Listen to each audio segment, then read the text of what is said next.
చంద్రబాబు మాట్లాడుతున్నారు, లైవ్ లో చూద్దాం. మాట నిలబెట్టుకొని మళ్ళీ ఓటు అడగమని సవాలు విసురుతున్నానని చెప్పి కూడా మీకు తెలియజేస్తున్నా. మీరు ఈ విషయం అడగాలి. మోసం చేయడంలో దిట్ట, అబద్ధాలు చెప్పడంలో దిట్ట ఈ ముఖ్యమంత్రి. చెప్పిన అబద్ధం చెప్పకుండా కన్నార్పకుండా చెప్పేస్తూనే ఉంటాడు. అంటే మనందరం నమ్మాలనే ఉద్దేశంతో. ఇంకో పక్క ఆర్థిక ఎదుగుదల కోసం అన్ని వర్గాల్లో 50% బీసీలకు ఇస్తా అన్నాడు. ఇచ్చాడా? మీ దగ్గరుండే పనులన్నీ లాగేసుకున్నారు. అవునా కాదా? మొత్తం కొంతమంది మొనోపలి చేసి వాళ్ళు ఇష్ట ప్రకారం చేసే పరిస్థితికి వచ్చారు. ఇంకో పక్కన బీసీ కార్పొరేట్ నిధులిచ్చి ఆర్థికంగా పరిపుష్టి చేస్తామన్నారు. ఈరోజు నిర్వీర్యం చేసే పరిస్థితికి వచ్చారు. చేపల వేట నిషేధ సమయంలో 10,000 రూపాయలు, వేట సమయంలో మరణించిన వారికి 10 లక్షల బీమా ఇస్తా అన్నాడు. ఇచ్చాడా అని మిమ్మల్ని అడుగుతున్నా. ఇంకో పక్కన మీరు చూస్తే వైఎస్ఆర్ బీమా ద్వారా 5 లక్షల రూపాయలు ఇస్తా అన్నాడు. అది కూడా ఇవ్వాలా? ఈరోజు మీరు ఒకసారి చూస్తే ప్రతి ఒక్క మగ్గం నేసే వ్యక్తులందరికీ, వాడే వ్యక్తులందరికీ 24,000 రూపాయలు సంవత్సరానికి సబ్సిడీ ఇస్తా అన్నాడు. 4 లక్షల మంది దగ్గర చేనేత కార్మికులు ఉన్నారు. వాళ్ళలో మీరు ఇచ్చిందంత 80,000 మందికి.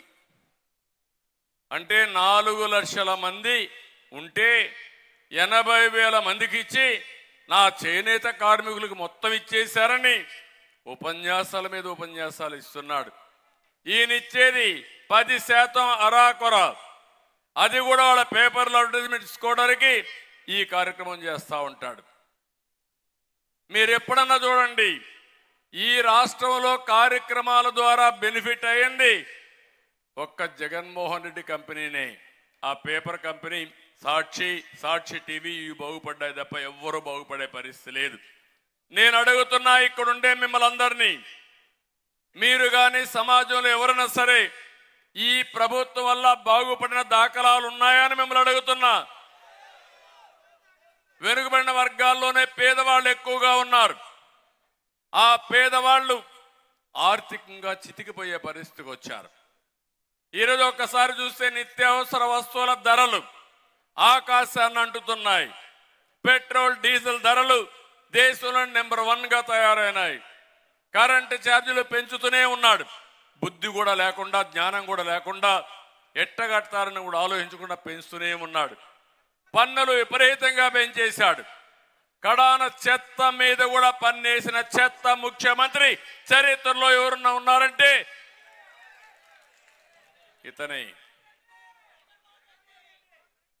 ఇంకో పక్కన చూస్తా ఉంటే ఇలాంటి తప్పుడు పనులు చేసి అప్పుడప్పుడు అరాకొర అంటే 100 రూపాయలు దోచుకుని 10 రూపాయలు చేతిలో పెట్టి నేను గొప్ప దహనకర్ణుడని చెప్పి సంకలకు వేసుకుంటూ తిరుగుతున్నాడు.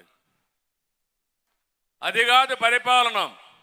పరిపాలన అంటే సమర్థవంతంగా ప్రజలకు మేలు జరగాలి, మీ జీవన ప్రమాణాలు పెరగాలి, మీ ఖర్చులు తగ్గాలి, ఆదాయం పెరగాలి.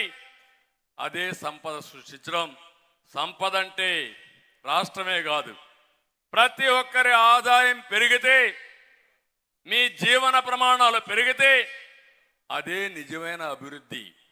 ఆ మాత్రం కూడా తెలియకుండా నేను బటన్ నొక్కుతున్నా అంటున్నాడు. కానీ బటన్ బొక్కుడు విషయం ఎవరికి చెప్పాలని అడుగుతున్నా.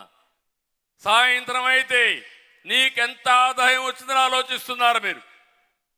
ప్రజలకు ఏం మేలు జరిగిందని ఎప్పుడు ఆలోచించిన దాఖలాలు లేవు. మీరు ఒక్కసారి కుటుంబాల్లో మీరు ఆలోచించండి. ప్రతి ఒక్క కుటుంబాన్ని ఒక రైతు, ఒక బీసీ, ఒక కార్మికుడు, ఒక నిరుద్యోగి ఈ ప్రభుత్వం వల్ల లాభం వచ్చిందా నేను అడుగుతున్నా. మంచి సమయం.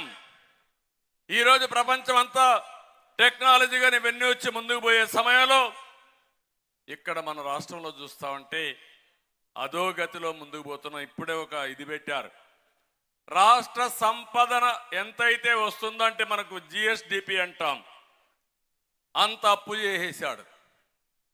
13 లక్షల కోట్ల రూపాయల అప్పు. కొంతమంది అప్పర్ కాస్ట్లు కావాలంటే వేరే రాష్ట్రానికి వెళ్ళిపోతారు, వేరే దేశాలకు వెళ్ళిపోతారు. ఇక్కడ ఉండేది బడుగు బలహీన వర్గాలే ఇక్కడ ఉంటారు. మీ రక్తాన్ని తాగుతారు రేపటి నుంచి పన్నుల రూపేణా. జగన్మోహన్ రెడ్డి అప్పు తీరుస్తాడా?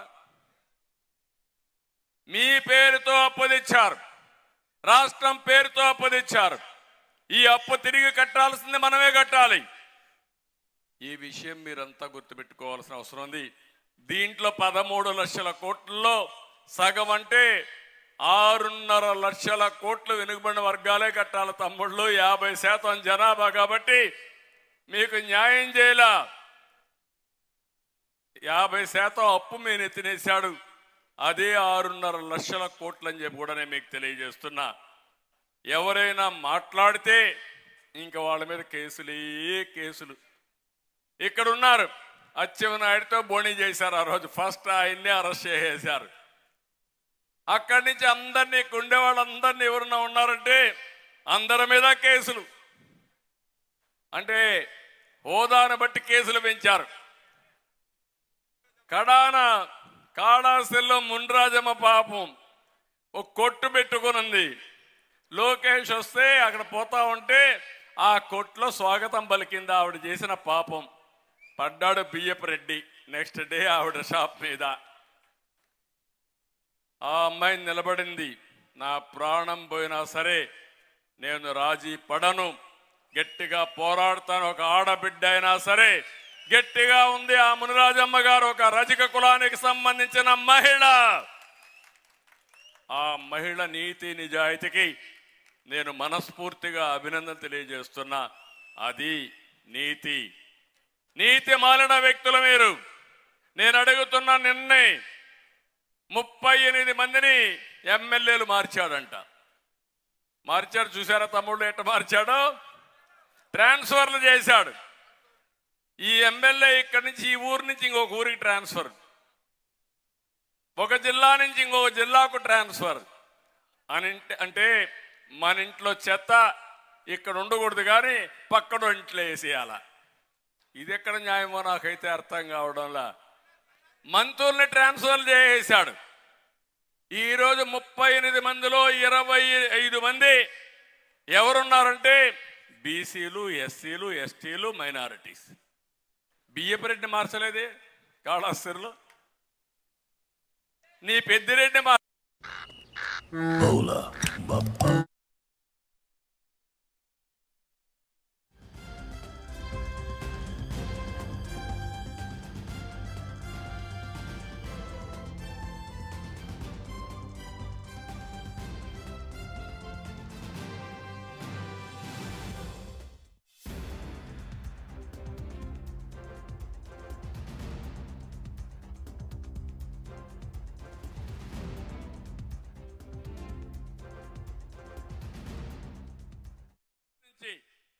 తెలుగుదేశం పార్టీలో పాలిట్ బ్యూరోలో ఉన్నారంటే అది తెలుగుదేశం పార్టీ ఇచ్చిన గౌరవం. ఇక్కడుండి అచ్చెన్నాయుడు గారి అన్న